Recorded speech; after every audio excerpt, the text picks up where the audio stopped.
everybody. For anybody that doesn't know me, I'm Denise Formosa, the Adult Services Librarian. Thank you. So the Friends of the Library have sponsored this program so that we could all hear Mel tonight. And I know, I've heard, you're in for a great time. I want to thank Denise Formosa, the Adult Services Librarian here, who first reached out to me, and Cheryl Donahue, the Library Director, and the friends of this wonderful library for the invitation to speak to you this evening. And thank you to everyone here who came to hear these stories. The people I've met at these talks since Here in New England came out in September have been the best part of my post-retirement life. I see Margie Farr here. Margie lives in Spencer, and she wrote to me in March 2025 when she read my farewell Yankee column. And we have been email pals ever since. This is Margie's third talk. And when I know she'll be at one, I make sure I add new stories and images in. So if this goes a tick longer than usual, it's because of Margie. I want you to know that, okay? And I see Patrick Sweeney here. Patrick is a young man. He's a student at Western New England College. He's a journalism student, and he's been writing me and sending me a few of the stories that he's written and asking for my advice. I want to tell you, I was a journalism student long, long ago. I never did that. So I know that Patrick has the right stuff for this work because he's reached out, he's curious, and he wants to be better every time. So thank you for being here tonight, Patrick. That really means a lot to me. And I see Tim Loftus here. Tim was a student of mine in a Mass MFA program whose writing was so good that I made sure that Yankee published, I think, 2 or 3 of his essays. And Tim was also at a talk not too long ago in West Brookfield. And the librarian from West Brookfield is here, Amy Agro. And because of Amy, I got invitations to speak all across this state, because she sent out an email to all the librarians saying, hey, this isn't a bad way for your patrons to spend an hour or so. So thanks to everybody to be here, okay? And before I go any further, I want to let you know the origin story of this book and how a beloved Yankee columnist became part of it, even if she never had the chance to know it. This, of course, is Edie Clark. My story about Edie in the book is titled Leaving Mary's Farm. Her Yankee column, The Garden at Chesham Depot, and Mary's Farm made her a reader favorite.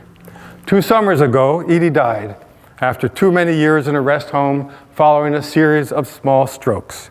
Her friend, Steve Lewers, had moved all of Edie's books to the warehouse of his Earth, Sky, and Water Nature Card and Laminated Folding Guides Company in Wilton, New Hampshire. It was his gift to Edie to fulfill orders of Edie's books. So I got to know Steve when we joined together to put on a memorial service for Edie, where writers from around New England came to read her work. A few months later, Steve heard me speak at an event called Stories to Share. The room at the Jaffrey Civic Center was packed, and the stories made an impact. Steve came to me afterward and said they belonged in a book, and he wanted to be the one to do it. My book is the only one that Earth, Sky, and Water publishes. When I give these talks, I feel Edie Clark is part of each one. I've thought a lot about libraries since I began giving so many talks around the region in so many of the libraries. So many people have forgotten that happy feeling of holding a printed page in our hand.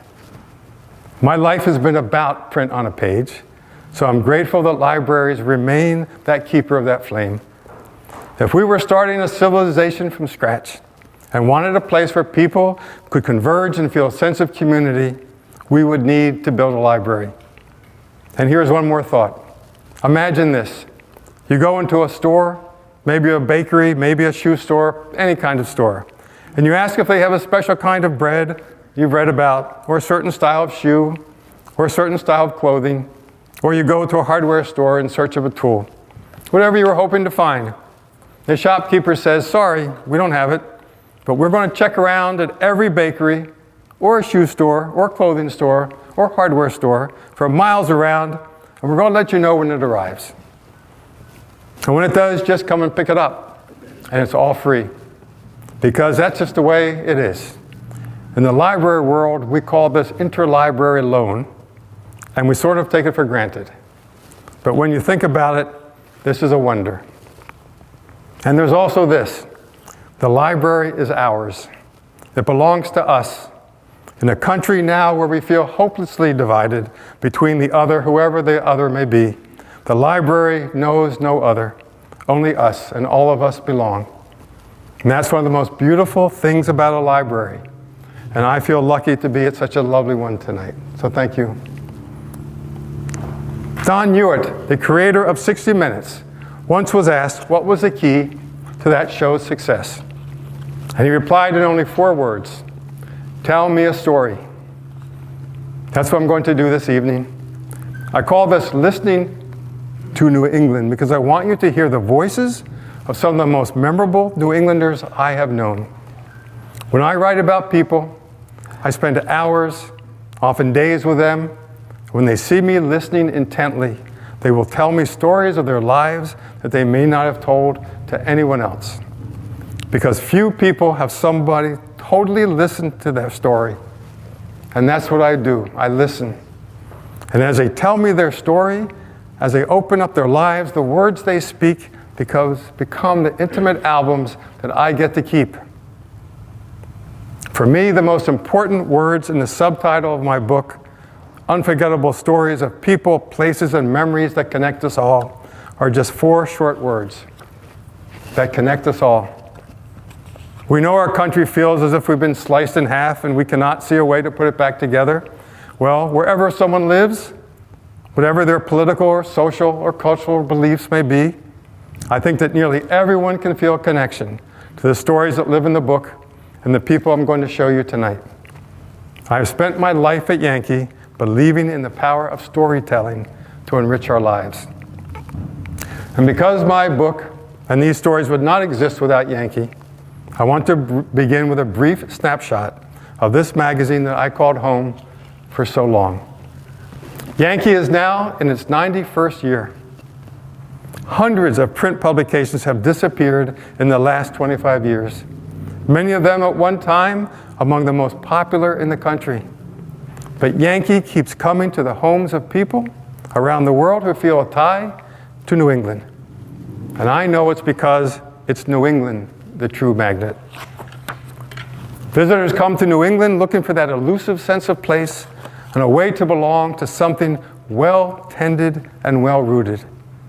One of my former colleagues, a woman from Nebraska who attended college in Indiana, well, she came to New England for graduate school because she said, I wanted to be where the history was. I wanted the traditions.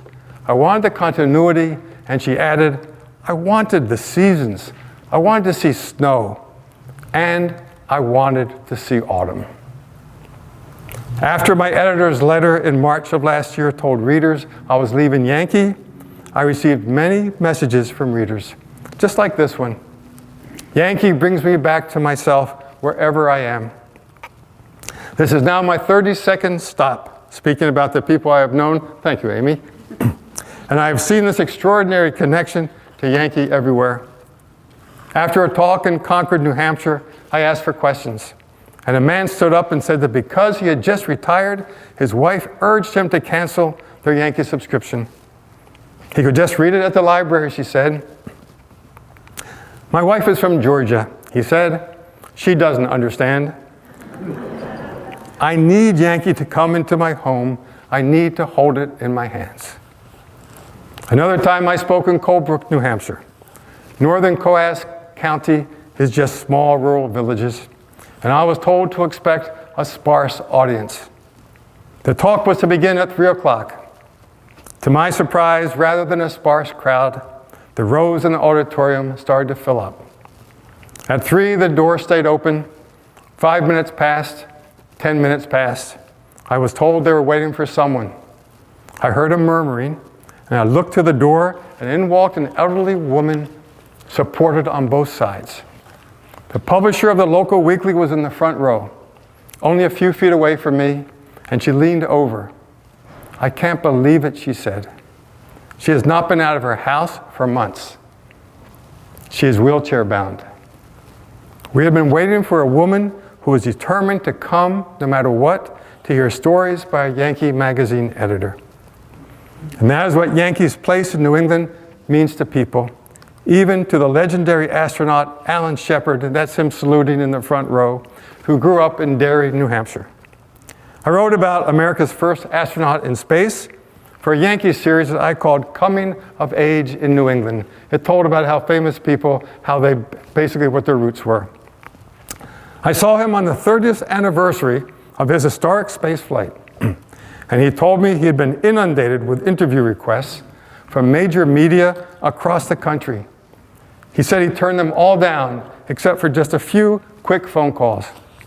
But Alan Shepard invited me to come to see him for several days in Houston, Texas. Because he said, Yankee is different. Yankee is unique. Yankee is home. On that note, I want to show how this iconic magazine came to life. This is the first issue, September 1935.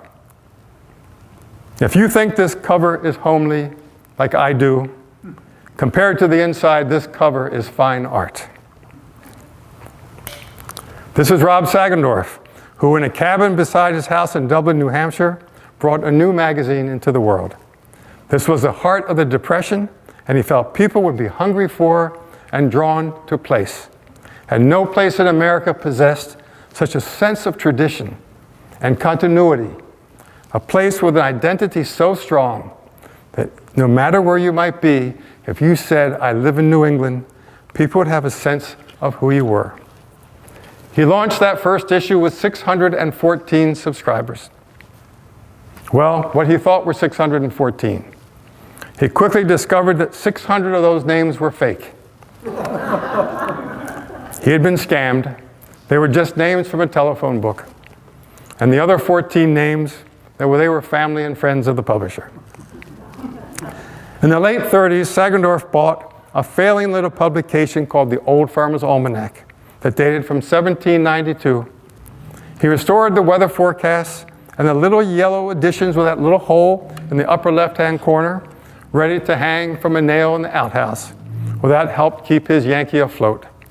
And it still comes to life in a corner of the Red Barn building in Dublin, just down the hall from where I sat for 45 years. This is Judson D. Hale.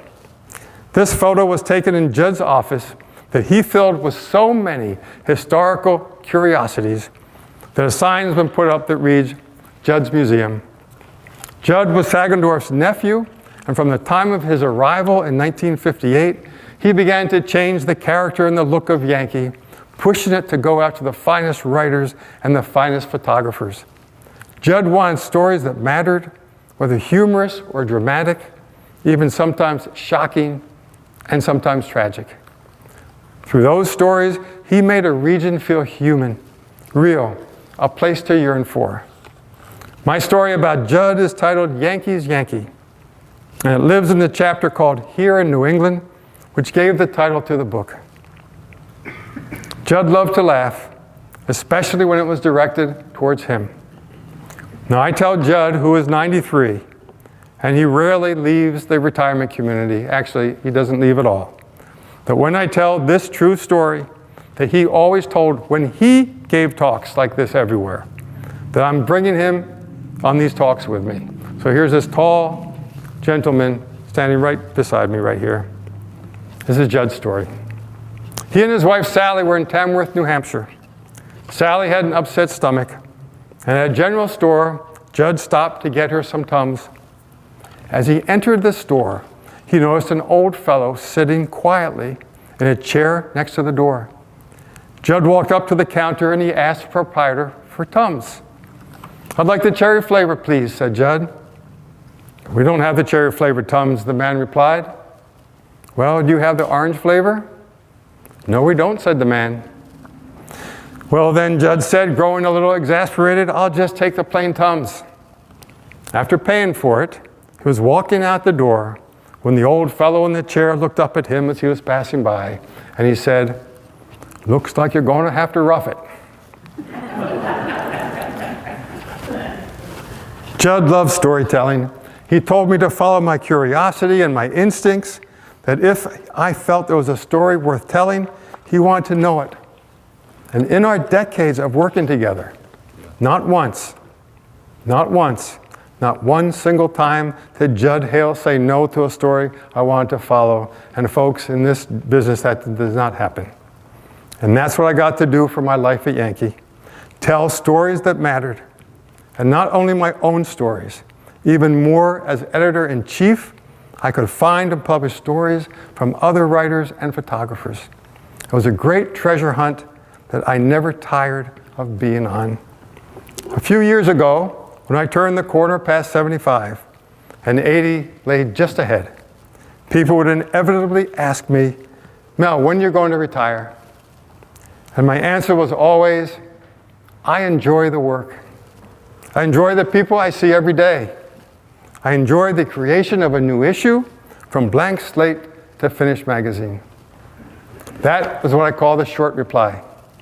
The longer answer came if I talked about what it's like to find people with a gift to move me and how I get to share their work with thousands of readers I will never meet. How many people get to do that? Who would not want to, and who would ever want to stop? I would say, for example, I did not retire because of Joe Woods. I had seen his photographs in a small magazine devoted to Maine islands. I knew I needed to go see him. I met him at his cottage in Rockport, Maine. This deep-sea fisherman and lobsterman had never taken an art class or photo workshop. He was a fisherman. He told me he had grown up tough and raw, and how fishing was for him the biggest, baddest, the most hardcore thing I could ever do. That's why I was drawn to it. I wanted to prove myself. He could not deny the artistic burn in him, so he began taking photos of the sea life swirling all around him. I was seeing the fisherman's world with brand new eyes, he said. Now, cameras are not made to endure the life of a high seas fisherman, and he went through 5 or 6 cameras a year. The hands that held the camera that took the picture I'm about to show you were likely coated with fish slime. I published Joel Wood's images in a photo essay I called A Hard Life Made Beautiful. I entered it in the annual City and Regional Magazine Association contest to be judged against photos by professionals across the country. This is like the Emmys for magazines. This means Boston Magazine, Philadelphia Magazine, the Washingtonian, Texas Monthly. Wherever there are cities, there are magazines. And professionals shoot those stories. Joe Woods, deep sea fisherman, took first place. And I would say, for example, I did not retire because of a photographer named Sean Alonzo Harris. Sean settled in Portland, Maine in 1995. In the summer of 2017, he began photographing the people who lived in and around Portland's Kennedy Park, the most diverse neighborhood in Maine. He told me, the first thing that grabbed me was a collision of haves and have-nots. There were new houses, expensive condos, high-end restaurants on the outskirts, but so many have no access to it. And there are many new Mainers from other cultures. So I thought, what does that mean? How can I show that? He added, people I photographed are proud, intelligent, beautiful people, but also almost forgotten. About this image and these 2 young girls, he said, the harmony between the 2 girls brought me joy. I called the photo essay we published Invisible No More. And it too was a finalist in the City and Magazine regional contest that I call the Emmys. Who would not want to bring Sean's work to a readership who may never know these new Mainers? And I would say I did not retire because of Erin Gottwald. I brought her essay, The Name We Carry, to Yankee readers in the January-February issue, my final one while still editor-in-chief. This was Erin's first story in a national magazine. She tells of her family legacy of service and sacrifice, of losing both a great-grandfather and a grandfather who, while battling blazes as Boston firefighters, of losing her uncle in Vietnam, of multiple family members becoming public servants, putting their lives on the line for others. Now here's Erin describing a childhood memory. Just know that her father had enlisted in the Army during the Vietnam War just months after his brother had died, trying to save a fellow soldier. And that her father was about to go on patrol again when he was pulled out and sent home because his father, a longtime Boston firefighter, had just died fighting a fire. And know also one more thing, that one dark night in the jungle, Erin's father was standing watch beside a fellow soldier who lit a cigarette. And then a shot rang out. Quote, "It's 1998, and we're on the final stretch toward our family's summer getaway at a trailer park in the Lakes region of New Hampshire. My father is driving. It is late. The youngest of his children are asleep, but the oldest three are awake. My father slows down the car.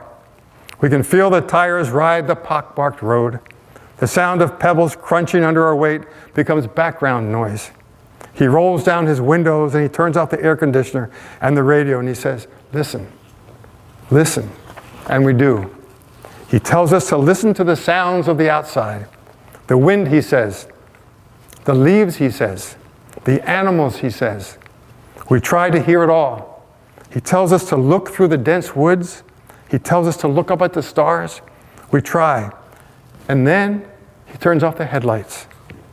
Our eyes adjust to the dark. We put our noses against the windows of the Dodge Caravan, those windows that don't roll down. We can see the outline of trees. We point at the shadows of trees against the night sky. He tells us to look straight ahead. In front of the moving car, where he is looking, we can't see anything. My mom says, 'Please be careful, Freddie.' Yep, he says. Imagine being in the jungle like this, he tells us. Imagine the silence. Listen. Can you hear an animal stepping on branches? The crackle? Do you know how many animals are watching us drive down this road? They know we're here. You just can't see them. But imagine if someone lit a cigarette way out there in front of us, he says. If a cigarette were lit a mile away, you'd be able to see it. You might not be able to see your hand if you held it in front of your own face, but if you lit a cigarette, an animal could see you from a mile away.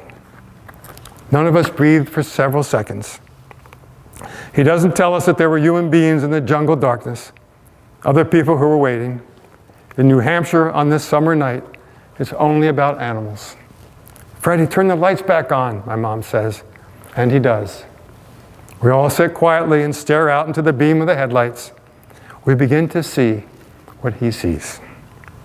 Now, this essay will stay with you. Erin Gottwald told me that readers wrote to her from across New England, but also from South Dakota, California, and Colorado, and then also this. She told about receiving an email from a woman who was a 7th grader in West Roxbury, Massachusetts, had written to Erin's father, Fred. Her teacher had given students a list of local soldiers to write at Christmas time. This woman then sent Erin a photo of the letter her father had written in reply. If my essay had not been published, Erin wrote, it would not have brought back such a treasure. Tonight, this very night, at the City and Regional Association Awards in New Orleans, at about 8 o'clock, is when they'll be announced the winners of the best essays in the country. Erin's essay is one of 5 finalists. The others come from Texas Monthly, Philadelphia Magazine with 2, Chicago Magazine, and then there's Yankee. My heart is, and I am betting on Erin. So to the question, why didn't I retire? The answer was simple. I could not imagine not being touched and amazed day after day with the promise of a Joe Woods or a Sean Alonzo Harris photo, or the people I met, the voices I heard. And I could not imagine not being able to publish the name we carried. And I was lucky to be able to do that at Yankee for nearly half of its 91 years. So to the question, why did I wait so long before I retired? That answer is not complicated. Because of Yankee, I had the gift of knowing people and places in a way that few of us can. I heard stories that break your heart, and stories that restore faith in people, and stories that inspire me every time I think of the people I came to know. All these matter. And sometimes there are stories that do all of this at one time. I wrote about a young woman whose story defines what we know as New England resilience. Her name is Anna Milne. In the book, I call the story Taking the Wheel. Today, Anna captains a tour boat named Volsunga out of Stony Creek, Connecticut, that takes passengers around the Thimble Islands. Her father, Captain Bob, was a famous tour boat captain, and as a child, Anna sat by his side for hours, absorbing the stories he was telling passengers about the island legends. Anna was 2 weeks away from college graduation. She was trying to decide between law school or a graduate degree in history when she told me, sometimes life just hits hard. It was May 2nd, 2015. Her father had been in a motor scooter accident and was not expected to recover from the brain injury. And here's what happened next.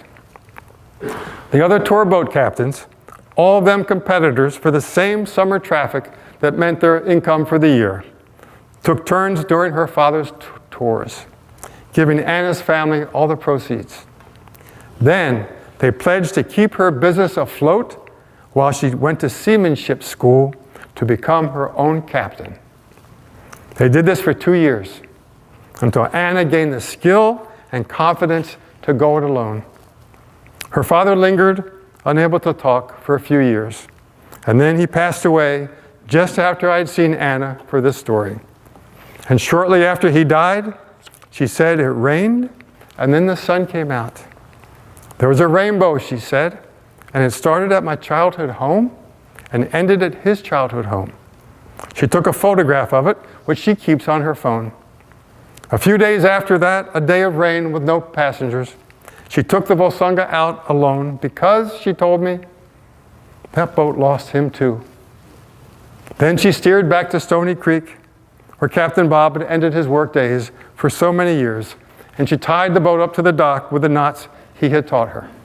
It may sound silly, she said, but I feel like the boat and I finally know each other. She trusts me, and I trust her, and we listen to each other. And here's another one. You may not recognize this woman's face, but you will know her daughter. This is Grace Corrigan, Krista McCullough's mother. And the photo was taken a few months before the 25th anniversary of the Challenger tragedy, when I visited Grace Corrigan at her home in Framingham, Massachusetts, where Krista had grown up. I have the part 2 down here. She said to me, it just doesn't seem possible that it's 25 years, but it is. Beside a photo of Krista in her NASA uniform, on the wall was a photo of Grace herself, giving a commencement speech at the college where both mother and daughter had graduated. It's a commencement speech that Krista was supposed to give, Grace told me. I looked at the photo and I asked, how do you do it?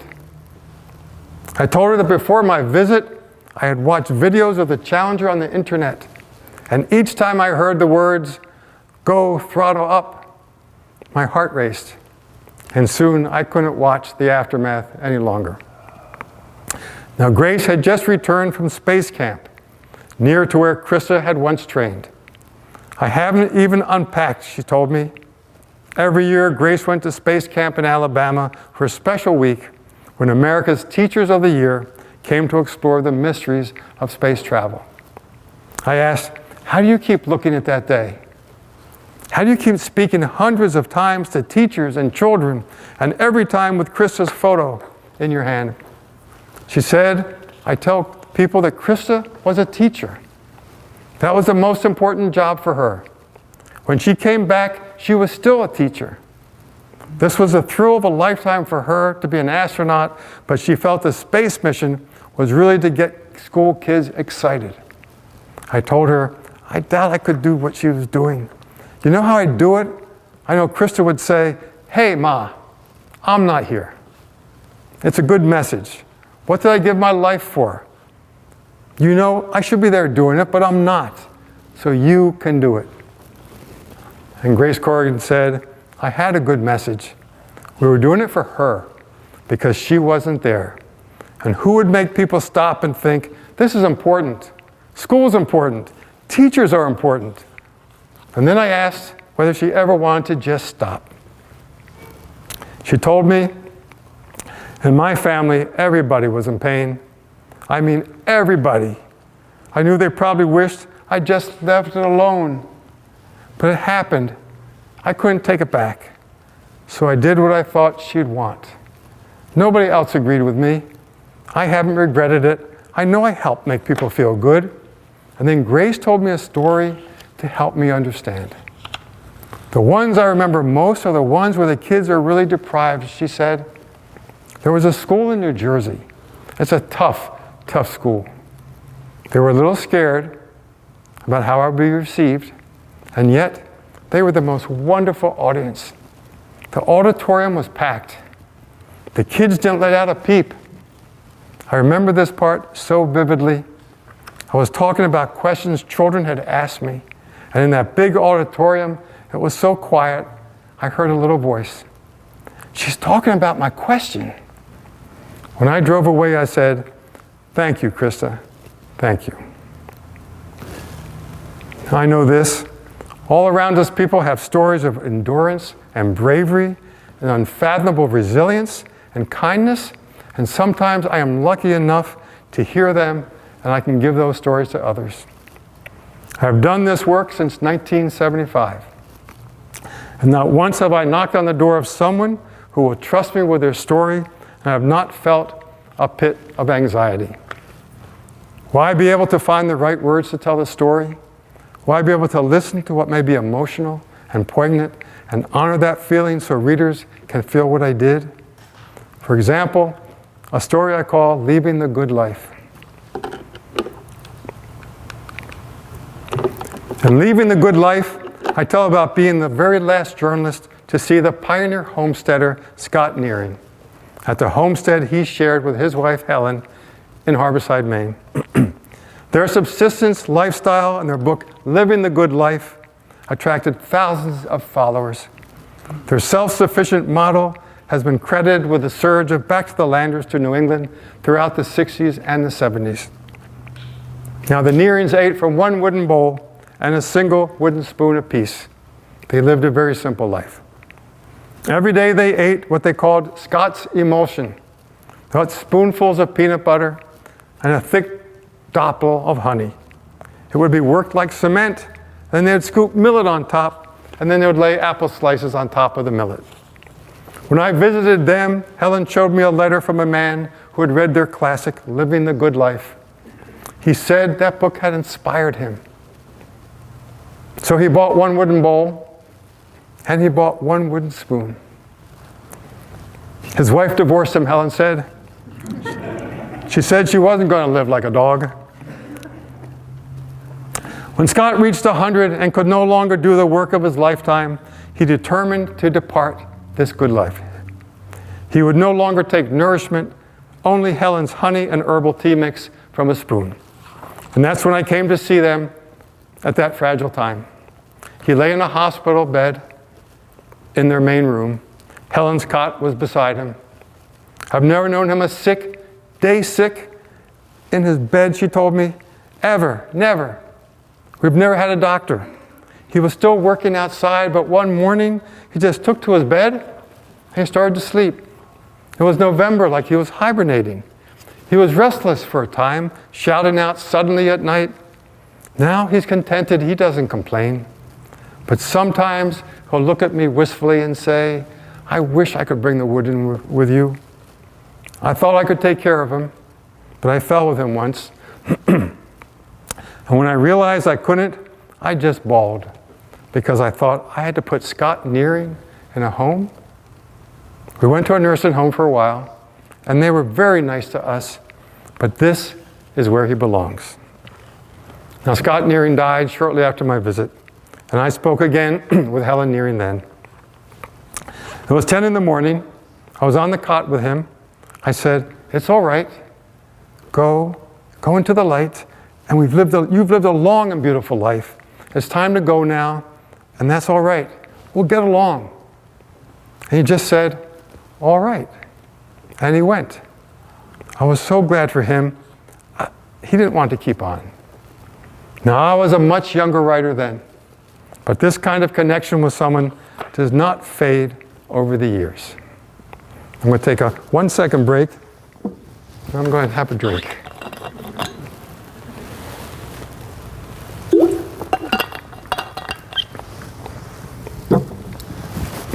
Because of Yankee, I was able to know the many faces of New England in a way that few of us can. And I found that places also carry voices. In A World Apart, I tell about living with the weather observers on the summit of Mount Washington in deep winter. Rime ice coated the observatory, and you walk carefully at the summit with the wind roaring, always aware that people have been swept off the summit. You sleep to the sound of the fiercest winds in the land. Being there in winter, you become a part of an environment unlike anywhere else in the country. For one of my first stories for Yankee, I joined a potato picking farm crew in Aroostook County, Maine, next to the school kids who helped with the harvest during a 3-week harvest break. Quote, "Our kids have learned there's no easy money," one woman working alongside her daughter told me. "They're not afraid of hard work. Picking potatoes has put iron in their soup, and we're proud of them." Now, folks, I spent my college summers working night shift in a paper mill, but I'm telling you, this was the hardest physical work I had known. You bend over, put the basket between your legs, and you move forward, picking with both hands, and you put the spuds into barrels. At the end of the day, pickers are paid 40 cents a barrel back then. As long as you keep moving, you won't stiffen up. Your legs go first, then your back. But more painful than either is when your wrists begin to swell. Now, on my first day, I watched a young woman leave her row next to mine and walk towards a small hill. I was so relieved to stand up. Finally, lunch break, and I started to fetch my lunch and go up the hill where I could sit down. Then I happened to glance at my watch, and it was 9:30 in the morning.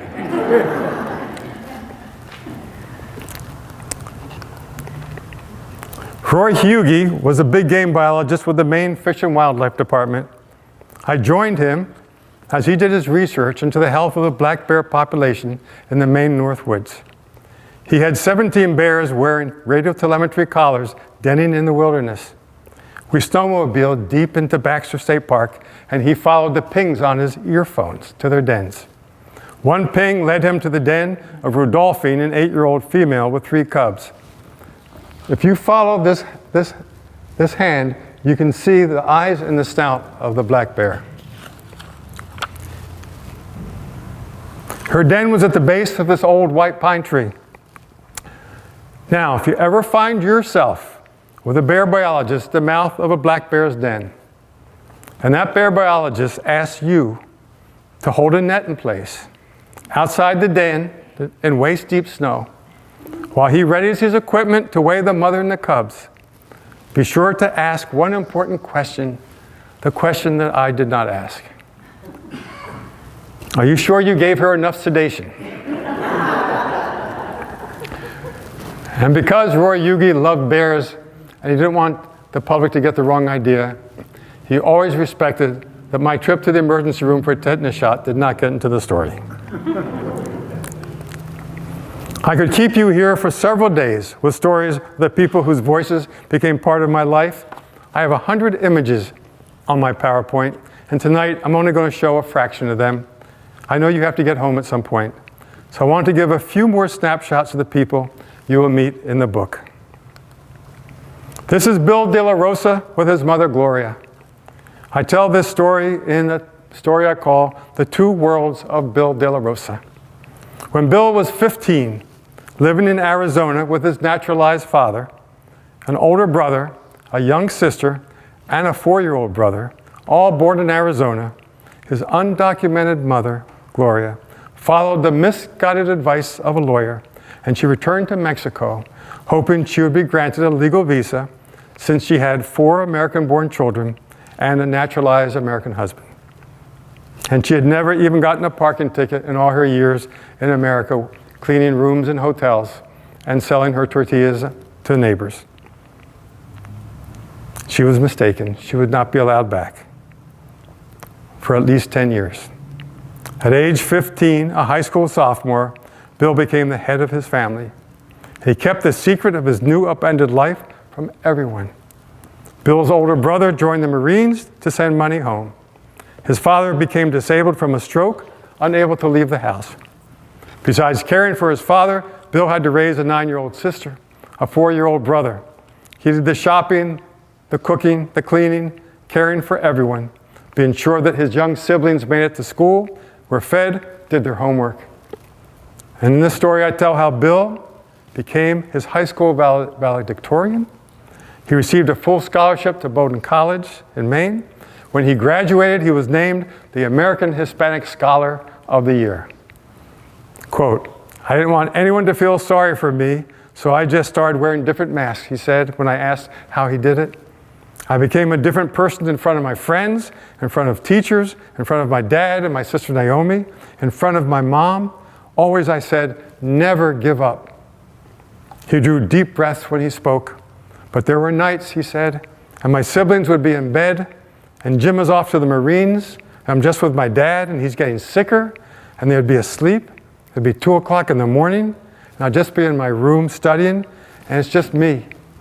There would be nights." He choked up for a moment, unable to talk. "There would be nights," he said. Now, after my story was published, Oxford University gave him a full scholarship. There he earned 2 more master's degrees. In January 2024, after 14 years apart, his mother was allowed to return. The scene of Bill walking across the border with his mother was carried by national TV networks. Last week, Bill De La Rosa graduated with highest honors from Yale Law School. Now, without this work, I would never have known Bill or known his story. I would be the lesser for it. And not to have been able to let you know about him and how he never gave in to despair, no matter what. In Fishing Buddies, I tell about my days with Bud Levitt on the left and this man on the right who you may not recognize from this picture. But this, you might know this picture. This is Ted Williams, the greatest baseball player in Boston history, at his fishing camp in New Brunswick. Ted taught me a writing lesson I never forgot. "You can stay," he said, "as long as you ask interesting questions." Remember that, Patrick. That's a good lesson. In Fridays with Bert, I let readers meet Bert Southwick. When I saw him in Northfield, New Hampshire, he was the only horse and buggy eggman in the country. He'd been doing this for 70 years. He had delivered some 6 million eggs, and the local elementary school was named for him. This is Connie Small. In the book, this story is called The Keeper of the Lighthouse Keeper. Now, Connie Small had always dreamed of being the wife of a ship captain. But when she was 21, she married Elson Small, who asked her if she loved him enough to go and live on isolated lighthouses. And she told me of turning the radio dial just to hear other voices, no matter how faint. That's one of my favorite stories, is of a time gone by where she talks about what it was like to live on lighthouses where she would see nobody for months on end. One of my most memorable stories is called The Battle Within. This man is Larry Joel. He was the first black soldier to receive the Medal of Honor and live to have the honor. Before Larry Joel, if you were a black soldier and you received the Medal of Honor, you would have to have died in combat or fallen on a grenade.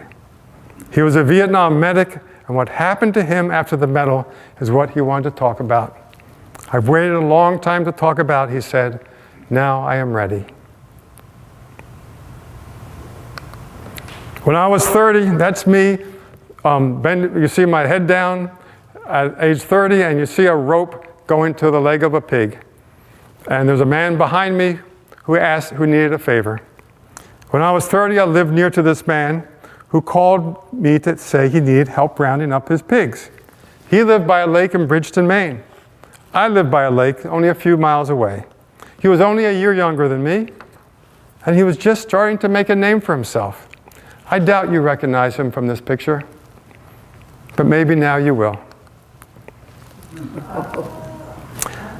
This is Stephen King. I first met Stephen King and his wife Tabby when I was a freelance writer for the Maine Sunday Telegram. He had written Carrie, and his new book, Salem's Lot, was starting to get attention. A little bit later, after that time I wrote for the Sunday Telegram, I was writing this for Yankee. So I went with him to visit the high school where he had been teaching when he sold Carrie, his first book. In the book, the story is called The Man Who Writes Nightmares.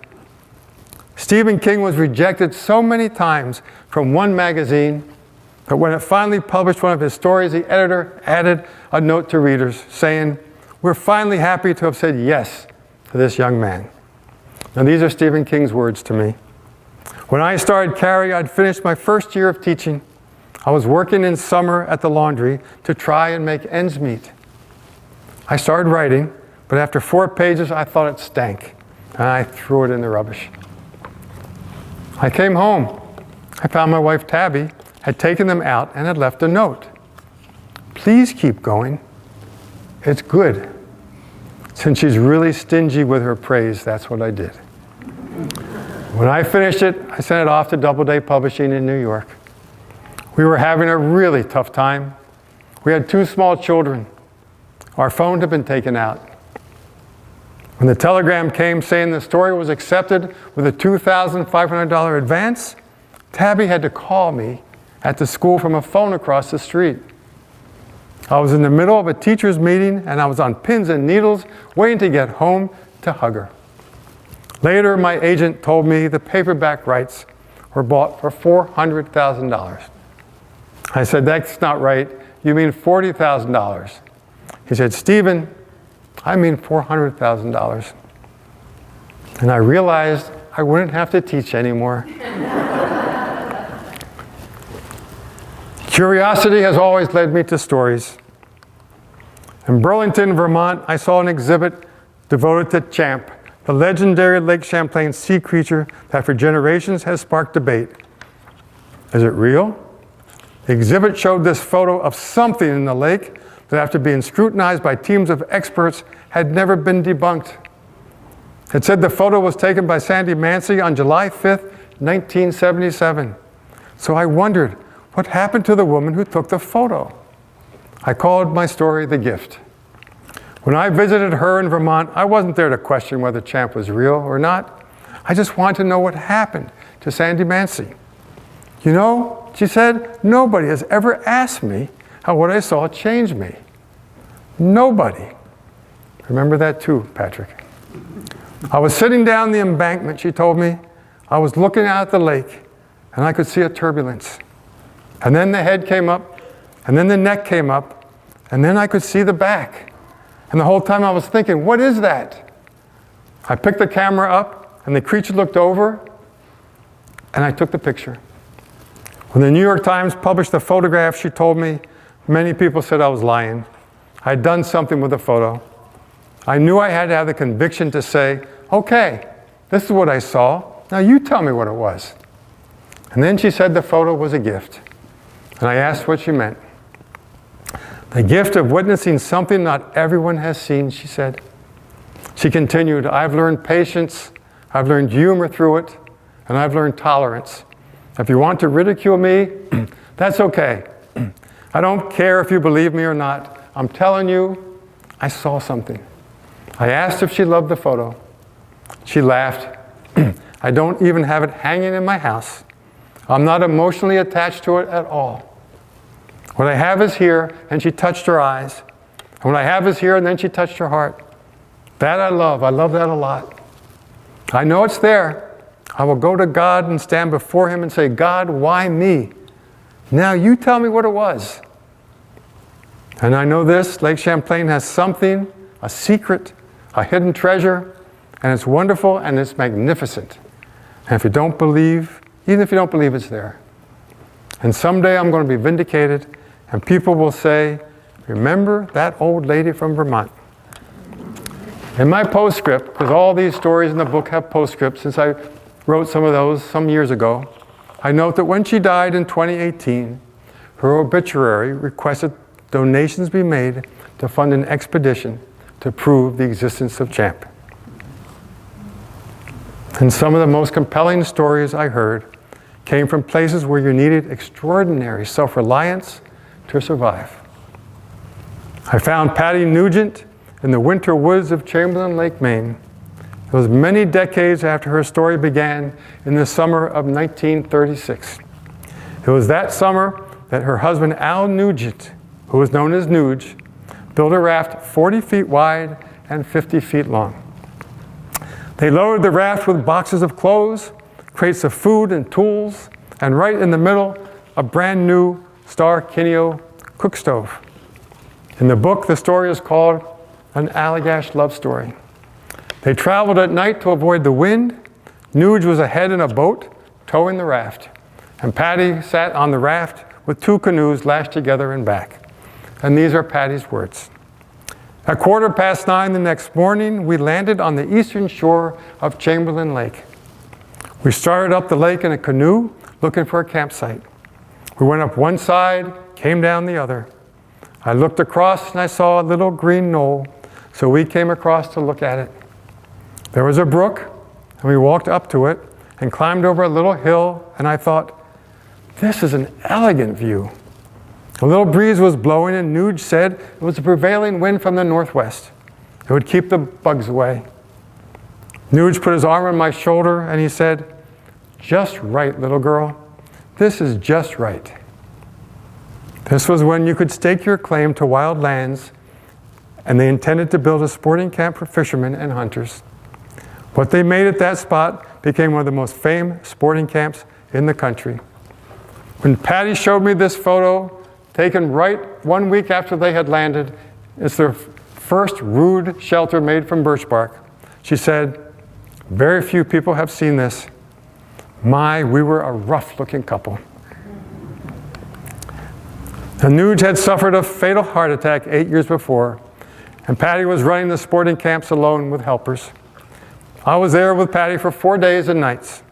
I had my 5-month-old son Dan with me, and Patty rocked him for hours while we spoke.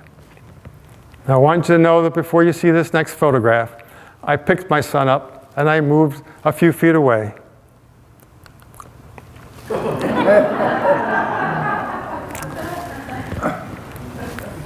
As I was waiting for the float plane to fly my son and I back to Greenville, Patty said this, everywhere I go, people tell me I'm a legend. A movie man wanted to come and make a movie of me. It don't make me feel any different. It's just my home. You know something, she said? I'd give everything back in a minute for just one night to do over. The night me and Nuge pushed off and floated so slow up this lake. And in the dawn, I looked across and saw that little green knoll. On the gravestone, where Patty and Nuge lie together, are these words engraved, just right. I'm going to end with a story of a young writer willing to do anything for a story. It comes from the final chapter that I call Memories. Kathy Bellevaux was a PR person for the New Hampshire Sled Dog Association, and she had this idea. Let's have Mel enter a sanctioned sled dog race far north in Maine. I would drive a 5-dog team. Her husband, Ivan, was a highly competitive, intense professional sled dog racer and trainer. I would be running with his dogs. I said, yes. I said to myself, this is going to be an adventure. I said to myself, what could go wrong? I spent a few hours with them at their home, and I learned the basics. They taught me haw to the left and G to the right. And Ivan said, no matter what, if I fall off, never ever let go of the sled. He told me of a time he did fall off. He did hold on. And the dogs took him through a barbed wire fence. That did not give me a great deal of confidence. Now here's what happened on race day. Just minutes before I took my place at the starting line, a snowstorm blew in, coating the trail. It was turning into a whiteout. I'm sure everyone here knows what a whiteout is. And if you've ever tried to drive through it, you know what it looks like. Now this is a photo of me just before the starter's gun went off. And folks, if you can look closely, I guarantee you this is not the face of a confident man. Ivan and Kathy had assured me that a racer named Joanne was just ahead of me, a true experienced pro racer. She would be there for me if I needed help. When we sprang forward, I was conscious of 3 shouts before all noise faded before the swirling snow and wind. One was a send-off from the starter, a burly man hooded in his snowmobile suit who yelled, "Don't let go of the sled!" And then I heard Ivan's hopeful cry to his wife, Kathy, "Did you tell Joanne to watch out for them?" And then I heard his quick burst of distress. "You didn't? You didn't?" And then the last words I heard, "We've made a mistake." 200 yards along the trail, I saw to my horror that Joanne, the driver of the team that was supposed to take care of me, was herself in trouble. Her team was now turned crosswise to the trail, her dogs unable to know where to go. And we were headed right for its unprotected flank, where 10 dogs would be tangled up. I had been taught actually 3 commands: haul to the left, G to the right, and there was one more. The only one in my panic that I could remember. So I shut my eyes and yelled as loud as I could, "Straight ahead!" There's a reason, folks, that this story is called the worst 30 minutes of my entire life. But, and here's why we do this work, it gave me a great story to give to readers. And these stories, this book is how I will always remember my thousands of days at Yankee. I want to thank you for coming this evening, and I have one favor. I'm the entire marketing department for this book. My social media is old school. I come here, I meet you. I come and meet people and request that if you enjoy the book and the talk, tell your friends, your book clubs, your garden clubs, your relatives, and that's how stories like these can continue to find people. Thank you again.